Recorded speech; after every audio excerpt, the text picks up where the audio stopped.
이 땅에 사람의 역사 가운데에 가장 많은 사건이 있는데 그것은 바로 전쟁입니다. 그 전쟁은 아담의 가정에서부터 시작되었는데 그 아담과 하와의 그 삶 속에 그 뒤에 또 영적인 하나님의 말씀과 사단의 유혹으로 말미암아 아담과 하와가 범죄함으로 부끄러움을 발견한 이후에 아담은 하와의 핑계를 대고 하와는 하나님의 지으신 뱀에게 그 이유를 돌리고 그 이후에 아담의 자손 자녀 가인과 아벨이 질투함으로 하나님 앞에 제사하는 문제를 놓고 질투함으로 가인이 아벨을 돌로 쳐 죽이는 이제 도구를 써서 이 전쟁의 도구를 가지고 살인하는 범죄를 저지름으로써 그 자손들은 계속해서 이 땅의 인류에 퍼져가는 모든 인류의 역사 가운데 전쟁, 그 전쟁은 지금도 민족과 나라와 그리고 이웃과 심지어 내 한 마음에 마치 영적인 아마겟돈처럼 이 세상의 전쟁의 역사가 지금도 있습니다. 우리는 매일매일 이러한 전쟁의 모습 속에서 살아가고 있고 심지어 하루를 살면서도 고속도로를 달릴 때에도 또 시장에 가서도 늘 우리는 전쟁과 같은 경쟁과 다툼과 그 속에서도 또 질서와 조화와 또 화합을 연합을 이루어 가고 있습니다. 오늘 우리들이 이러한 전쟁의 역사 가운데서 내가 반드시 이겨내야 되고 치루어야 할 전쟁이 있으니 그것은 바로 오늘 열왕기하에 있는 엘리야와 엘리사가 베델에서부터 여리고를 지나 이제 요단을 건너가는 사건으로 이해할 수 있고 오늘 하나님의 말씀을 들을 수 있습니다. 이 베델이라고 하는 것은 엘이라고 하는 것은 하나님, 벳이라고 하는 것은 계시다. 하나님이 계시다. 그런데 하나님이 있어야 할 내 마음과 가정과 교회와 범사에 이 베델이라고 하는 장소에다가 이 유대인들은 우상을 섬기는 우상을 만드는 산당을 저기에다가 지어놓고 돌을 쌓아 올려서 그곳에서 바로 우상을 섬겼습니다. 오늘 하나님이 내 마음의 주인이 되고 하나님이 내 마음에 함께해야 할 오늘 내 모습이 하나님이 없고 내가 만들어 놓은 돌로 내가 만들어 놓는 지식과 내 욕심과 내 생각과 내 신념으로 지금도 하나님을 대신하고 있다면 그것은 분명히 무너뜨려져야 하는 것입니다. 그래서 베델에서부터 엘리야와 엘리사가 출발을 해서 이 우상에서부터 나와서 이제 어디로 가냐면 여리고를 지나게 됩니다. 오늘 우리가 하나님 앞에 우상을 버리고 죄를 회개하고 세상으로부터 나와서 이 여리고라고 하는 이곳을 지나가야 됩니다. 그래서 어디까지 가게 되냐면 참으로 어려운 곳이 있으니 그것이 바로 요단입니다. 그래서 이 요단이라고 하는 뜻은 두 개의 뜻을 갖고 있는데 하나는 심판이라는 뜻을 갖고 있습니다. 그리고 이 요단이라는 말은 축복이라는 뜻을 갖고 있는데 이 요단을 건널 때는 심판이지만 그 요단을 건넌 뒤에 요단을 다시 건너올 때는 축복이라는 단어로 쓰였다는 것입니다. 오늘 내가 예수 그리스도 안에서 죄와 사망 이 모든 것이 한 번은 죽었다. 예수 그리스도와 함께 내가 십자가에 못 박았다. 예수 그리스도로 말미암아 내 모든 것이 심판받고 용서받고 사함받았다. 이것은 바로 심판입니다. 오늘 예수 그리스도 안에 있는 저와 여러분들은 오늘 우리 땅에 있는 모든 것을 용서받았습니다. 그 다음에 우리가 어떻게 살아야 되냐면 이제 엘리야와 엘리사가 결별한 이후에 엘리야가 불마와 그리고 휘릿바람을 타고 승천에 간 다음에 하늘에서 이 엘리야의 겉옷이 떨어짐으로써 이 엘리사가 겉옷을 취하자마자 바로 한 것이 있습니다. 내가 예수 그리스도를 믿고 내가 교회를 다니면서 구원받은 자로서 반드시 해야 되는 것이 있습니다. 그것은 바로 겉옷을 취하는 것이며 그 겉옷을 요단강에 바로 좌우로 침으로써 요단이 갈라지는 역사가 일어났습니다. 오늘 우리는 이제부터 예수 그리스도를 믿는 모든 범사에 하나님의 말씀을 믿고 하나님의 말씀을 하며 그 말씀을 외치며 그 말씀으로 인하여 살아가는 것입니다. 그래서 엘리사가 요단을 침으로써 그 요단을 건너오게 됩니다. 그 요단은 바로 축복인 것입니다. 오늘 우리가 예수 그리스도를 믿고 신앙생활을 할 때에 범사에 얼마나 많은 손해를 보고 또 어려움이 있습니까? 그러나 그것은 바로 축복인 것입니다. 내 앞에 비록 사망 같은 어려움과 고통이 있다 할지라도 그것은 그리스도 예수 안에서의 축복의 삶입니다. 엘리사가 요단을 건너왔습니다. 건너와서 이제는 어디로 가게 되냐면 길갈이라고 하는 곳에 갑니다. 그 당시에 길갈은 선지 학교가 있는 장소입니다. 오늘 예수 그리스도를 믿었다면 주일날 교회 한번 나오는 것에서 이제는 수요예배를 나오고 이제는 성경 모임을 갖고 집에서도 하나님의 말씀을 읽고 이 말씀을 묵상하고 이 말씀을 내가 기도함으로써 하나님 말씀 믿습니다. 하나님 나를 인도해 주시옵소서 하고 이제는 선지생도로서 선지의 학교에서의 삶을 사는 것입니다. 선지생도의 삶이라고 하는 이 길가는 첫 번째로 이제 어떤 삶일까요? 그것은 바로 사람이 되는 것입니다. 오늘 우리가 예수 그리스도를 믿음으로써 내가 지금까지 습관적으로 살아왔던 언행을 버리는 데 있습니다. 내가 과거에 말을 퉁명스럽게 하고 화를 잘 냈다면 그것 또한 이제는 버려야 하는 것입니다. 그 옛 것은 바로 부끄러운 모습이기 때문입니다. 내 자신을 부끄러움으로써 이제 선지생도에서 하나님의 사람으로 이제 시작하는 것입니다. 옛사람이 아니라 사람의 아들이 아니라 하나님의 아들이기 때문입니다. 하나님의 사람으로 이제 성도가 되는 것입니다. 성도가 되었다고 하면 그 다음에는 하나님의 의의 삶에 있어서 제자의 삶을 사는 것입니다. 제자라고 하는 것은 영어로 따르다라는 말을 써요. 예수님께서 제자들을 갈릴리 바다에서 베드로를 부르실 때에도 나를 따라오너라, 따라오다라는 말은 영어로 단순하게 follow me 그래요. 이걸 폴로십이라고도 합니다. 따라가다, 따르는 것이 바로 제자의 삶입니다. 예수 그리스도의 그 발걸음과 예수 그리스도의 방향을 내가 바라보고 따르는 것입니다. 따르는 삶, 이것은 바로 배우는 삶입니다. 이것을 따를 때에 우리는 이제 자격증을 부여받게 되죠. 수료증을 받게 됩니다. 제자로서의 자격을 인정하게 되는 거죠.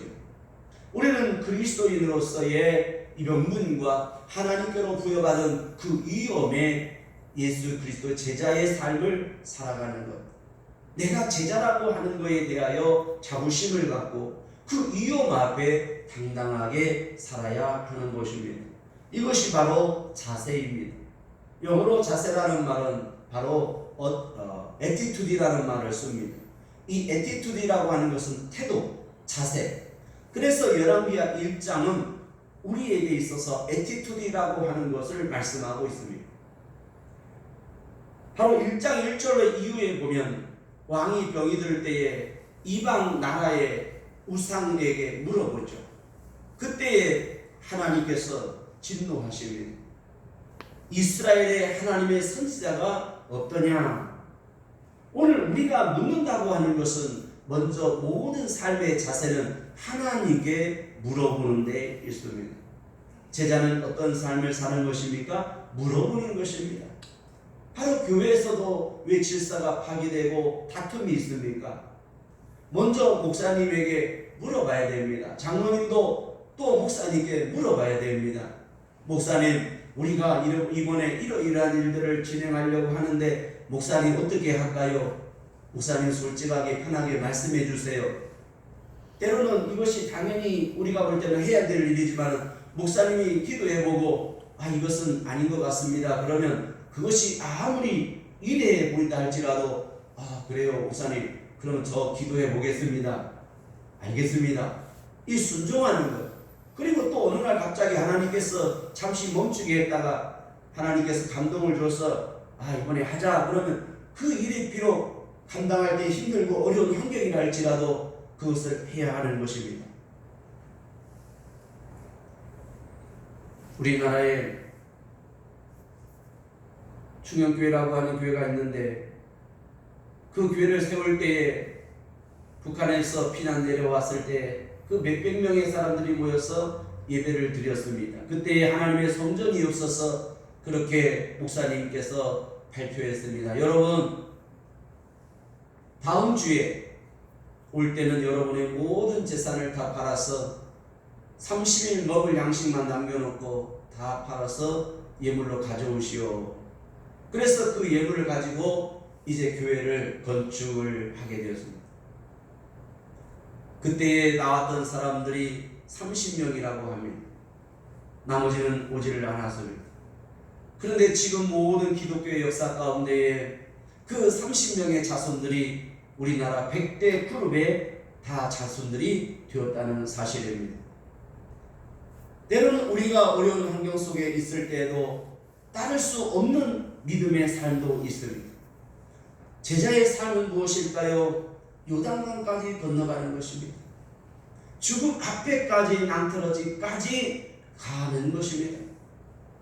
성도의 삶을 살고 배우는 제자로서의 자세를 가지고 산다면 이제 내가 바라봐야 할 것이 있으니 그것은 바로 사명자의 삶인 것입니다.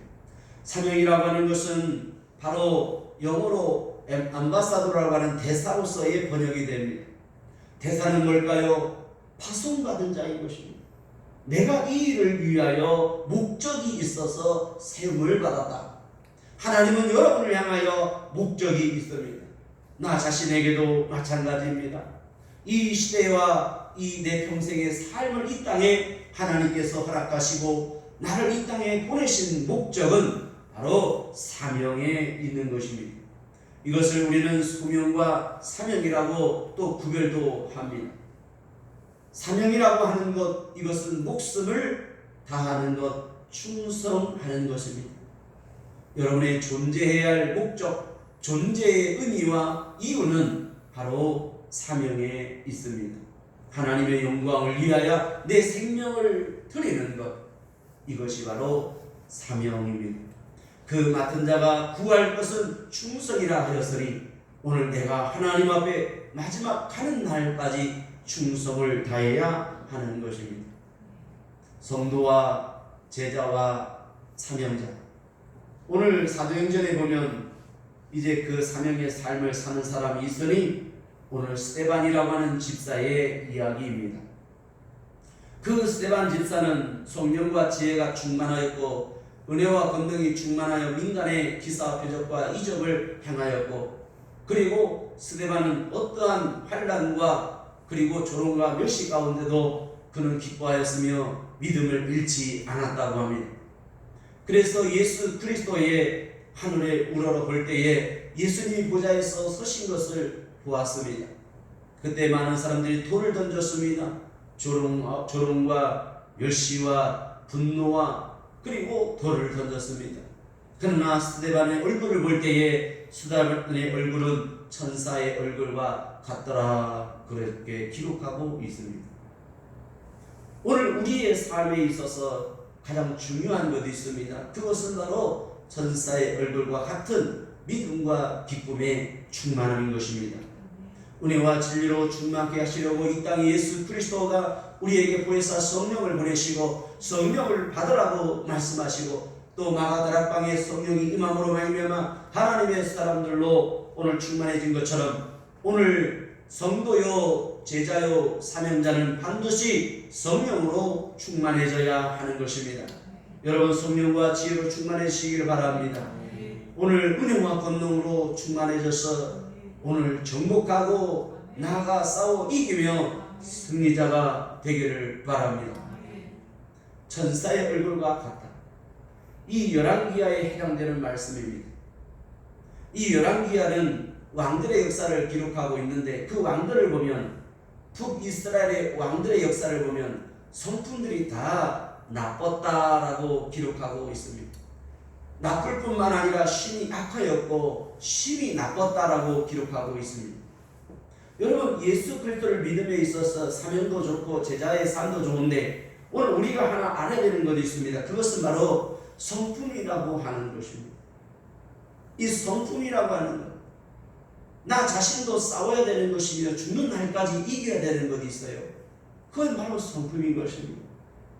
예수 그리스도를 믿고 사명을, 제자의 삶을, 종으로서의 삶을 사는데도 늘 우리는 이 성품의 문제 때문에 믿음을, 은혜를 상실하고 성령을 소멸할 때가 있습니다. 여러분, 내가 끝까지 본받아야 할 성품이 있으니 그것은 바로 예수 그리스도의 성품인 것입니다. 사람이 연예인을 좋아하게 되면 그 연예인이 하는 것을 다 따라하게 되고 모방하게 되죠. 저도 우리 강 목사님을 존경하고 또 사랑하고 또 강 목사님을 통해서 또 배우려고 지금도 늘 마음속에 생각합니다. 그래서 범사에 우리 목사님 같으면 이런 때는 어떻게 말씀하실까? 이때는 우리 목사님은 어떻게 처신하실까? 이때의 우리 목사님은 어떻게 결정할까? 그걸 늘 마음으로 생각해 봅니다. 제가 유명한 작가에게 통화를 하면서 그런 말을 했어요. 그랬더니 그 작가분께서 그림을 배우지도 않았는데 어떻게 그렇게 그림을 잘 그렸냐고. 그래서 제가 우스갯소리로 이렇게 말했습니다. 이건 우스개가 아니라 진심입니다. 우리 작가분께서 이 그림을 그릴 때 어떻게 그림을 그릴까 하고 이 캔버스를 그리기 전에 계속 5분, 10분간을 쳐다보고 그리고 붓을 들고 그림을 그리기 시작합니다. 그랬더니 이분이 감동을 받더라고요. 실은 그것이 작가들에게 그림에 있어서 굉장히 중요한 거랍니다. 그림을 그리는 기술을 가르치는 것이 아니라 그 그림을 그려낼 수 있는, 창조해낼 수 있는 힘인 거죠. 이 왕들을 통해서 볼 때에 이 왕들의 성격은 참으로 훌륭하지 않습니다. 나쁩니다. 심지어 나쁘고 악하기까지 합니다. 그런데 하나님의 이 구속사의 역사는 바로 이 왕들의 역사 속에 예수 그리스도를 왕으로 세워 나왔다는 사실입니다. 지금 내가 선하고 의로워서가 아니라 악하고 나쁘지만은 하나님은 우리 속에 있는 하나님의 목적과 하나님의 계획과 하나님의 형상과 하나님의 구속과 하나님의 긍휼하심이 우리 속에 있는 것입니다. 그래서 우리는 서로 배려하고 사랑하며 인정하고 머리를 숙이고 겸손의 자리에 가야 하는 것입니다. 교회의 모든 것은 바로 성공이 아니고 내가 1등이 아닌 것입니다. 최상이 아니라 최선이며 1등이 아니고 성공이 아니고 최선이고 배려고 사랑하고 섬기고 이해받기보다는 이해하는 데 있는 것입니다. 이것이 바로 사랑의 법이니 그것이 바로 하나님께서 우리에게 사랑의 하나님이 되시고 그 사랑으로 말미암아 예수 그리스도를 이 땅에 보내주셨으며 그 예수 그리스도가 우리의 주가 되신 것입니다. 우리는 자격이 있어서 하나님의 자녀가 된 것이 아닙니다. 여러분, 이 열왕기하에 있는 왕들의 성품을 통해서 오늘 스데반의 천사의 얼굴과 같은 성령과 지혜와 은혜와 권능과 믿음과 기쁨이 충만함으로 말미암아 이 천사의 얼굴과 같은 아름다운 거룩한 성화는 바로 내가 본받고 내가 이 땅에서 살아가야 할 모습인 것입니다. 그 성화의 구원을 이루시기를 축원합니다. 성도와 제자와 사명자의 삶을 살고 나서 우리가 좀 더 가치 있는 자아를 실현하고 내가 위대한 삶이 있으니 그것은 바로 이제 순교자의 삶을 사는 것입니다. 스데반은 끝까지 순교했습니다. 그 순교라고 하는 하나님의 미랄이 땅에 떨어짐으로 말미암아 많은 나무가 되었고 이제 새들이 와서 깃을 내게 되었으며 그 목재를 가지고 건축을 하게 되었으며 그 낙엽으로 매일매일 이제 내가 생활하게 된 것입니다. 순교자의 삶을 산다는 건 뭘까요? 순교라고 하는 것은 그냥 죽는 거지요. 그런데 죽는다고 하는 것은 그냥 쉽죠. 많은 분들이 고통 속에서 임종할 때에 그들이 두려워하는 것이 뭐냐면 죽는 것이 두려운 게 아니라 고통이 들었다는 거예요. 그 이틀 3일 동안의 목마름과 그 진통제를 맞는데도 진통이 가시질 않는 그 통증이야말로 참으로 힘든 것입니다. 우리는 매일매일 순교자의 정신을 가지고 순교해야 하는 것입니다. 우리는 단번에 뛰어들 수 있어야 하는 것입니다. 이 순교의 정신이 없이는 하나님을 기쁘시게 할 수가 없습니다. 하나님이 기뻐하는 것은 믿음이며 믿음의 생각이라면 늘 내 뜻을 버리고 하나님이 기뻐하는 뜻을 선택해야 하는 것입니다. 저는 가끔 그런 생각을 해봅니다. 아들하고 나하고 만약에 1초를 시간을 주고 내가 1초 만에 결정을 하지 못하면 아들이 죽고 내가 살고 내가 1초를 결정하면 아들은 살고 내가 죽는다면 이 낭떠러지에서 끈을 어떻게 해야 되는가? 그 순간에 생각할 것도 없이 저는 바로 내 밧줄을 끊어야 하는 것입니다. 지하철에 아이가 떨어졌을 때에 기차가 달려오고 있다고 할 때에 1초 이상을 생각하게 되면 이 아이는 죽게 된다면 나는 바로 생각 없이 뛰어들어서 이 아이를 던져 올리고 나는 순교하게 되는 것입니다. 저는 가끔 그런 생각을 합니다. 교회에서도 늘 그런 생각을 합니다. 하나님, 내가 1초 이 버튼을 누르는 시간을 줄 때에 1초라고 하는 생각의 시간을 줄 때에 내가 버튼을 누를 것인가 말 것인가? 아니, 당장 1초 만에 눌러야 하는 것입니다. 이것이 바로 순교의 시작입니다. 이 기독교의 모든 역사 가운데 내가 치러야 할 전쟁의 역사는 1초라고 하는 시간도 참으로 많은 것입니다.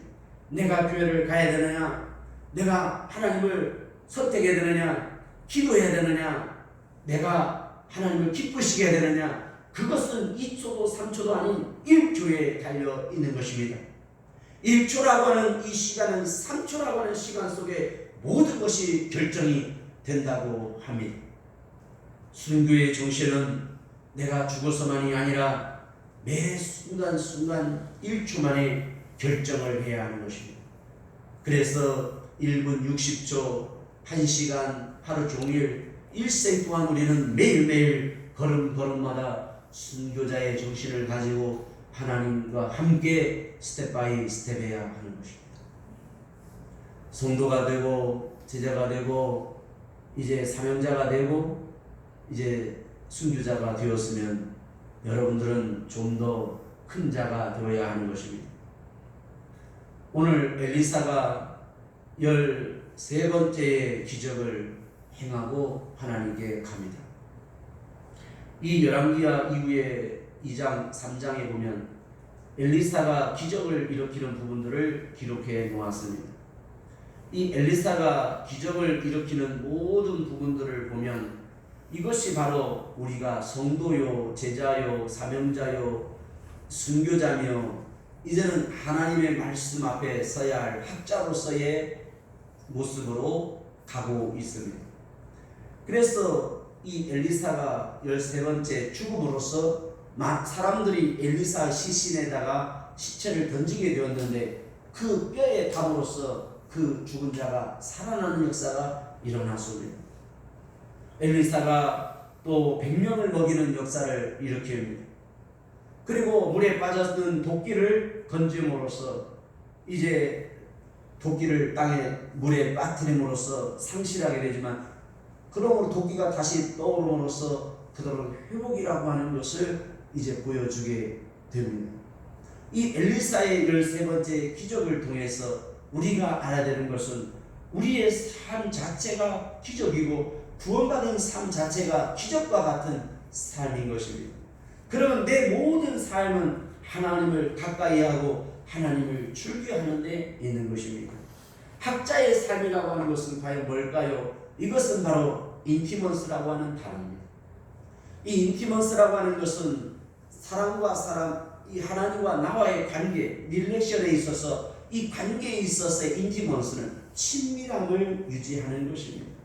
이 친밀함을 유지한다고 하는 것은 늘 주님께 머리를 숙이고 그 음성이 들릴 때까지 그 마음에 그리고 물어보는 모든 자세의 삶에 이것이 겸손과 온유의 삶인 것입니다. 각자의 삶에 있어서 여러분들에게 오늘 사도 바울도 있지만은 에스라를 추천하고 싶어요.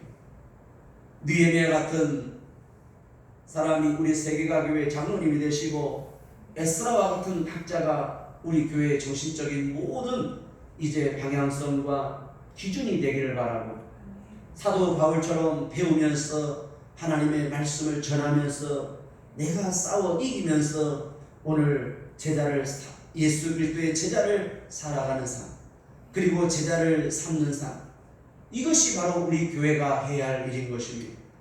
우리 강 목사님은 에스라와 같은 학자요 저는 또 사도 바울과 같은 사람이 되고 싶습니다.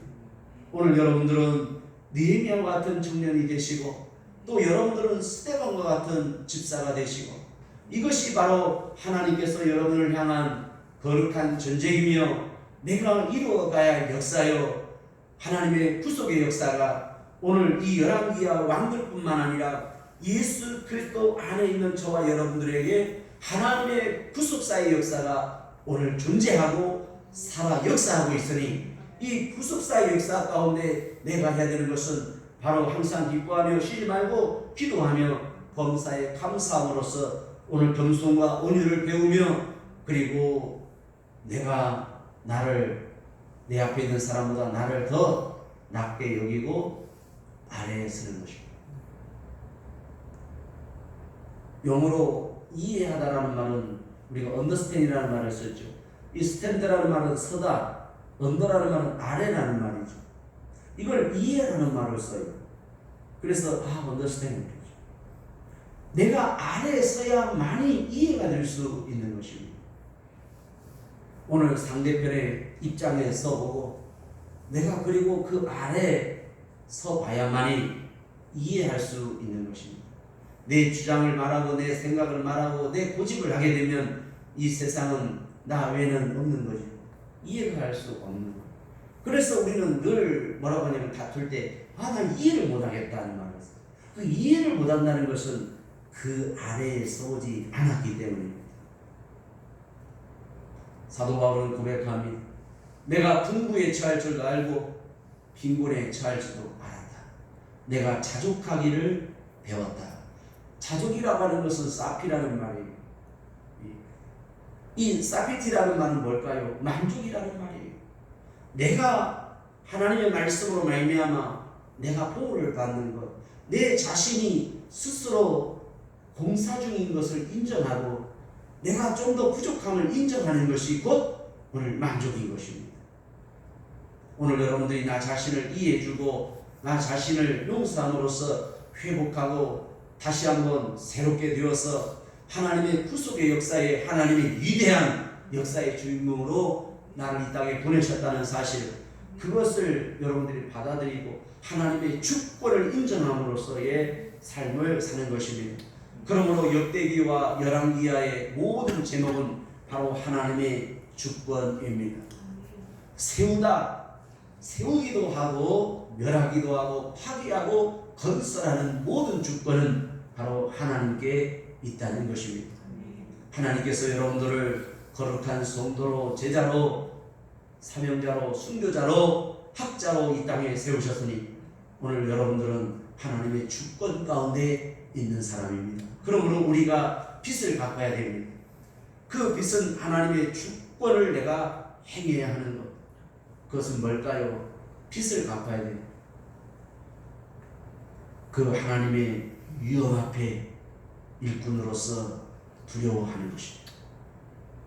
소가 쟁기를 갈다가 곡식을 밥금합니다. 그때에 주인이 뭐라고 하지도 않는데 소가 스스로 주인의 마음을 알고 그 쟁기를 갈다가 곡식을 발로 밟음으로 말미암아 가지도 못하고 벌벌 떨고 있을 때에 이미 농부는 다 알고 있는 것입니다. 하나님의 주권, 그 하나님의 권능, 그 하나님의 위험 앞에 우리가 과연 어떻게 할까요? 그 하나님의 위험은 언토리티, 하나님의 권위인 것입니다. 그 권위 앞에 내가 무슨 말을 할 수 있겠습니까? 왜 말이 많습니까? 그래서 열왕기하 2장 속에 계속해서 엘리야와 엘리사와 그 대화 속에 나오는 단어가 있으니 너는 잠잠하라, 잠잠하라, 잠잠하라, 그렇게 나옵니다.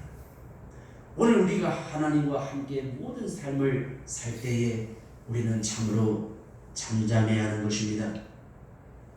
내가 죄인이고 내가 부족하기 때문에 너희 중에 죄 없는 자가 돌을 들어 치라고 하는 예수님의 말씀을 기억해야 하는 것입니다. 하나님 앞에 권위, 그것은 내가 거룩한 죄인 것을 아는 것입니다. 여러분, 세상 죄에서의 죄인은 아니지만 우리는 이제 하나님을 아는 거룩한 죄인 것입니다. 그것은 바로 하나님의 주권을 믿고 하나님의 위험 앞에 두려워하는 것입니다. 여러분, 하나님의 권위를 바라보시기를 바랍니다. 찬송과 기도와 예배자의 삶으로 거룩한 초대받으시기를 바랍니다. 기도하겠습니다.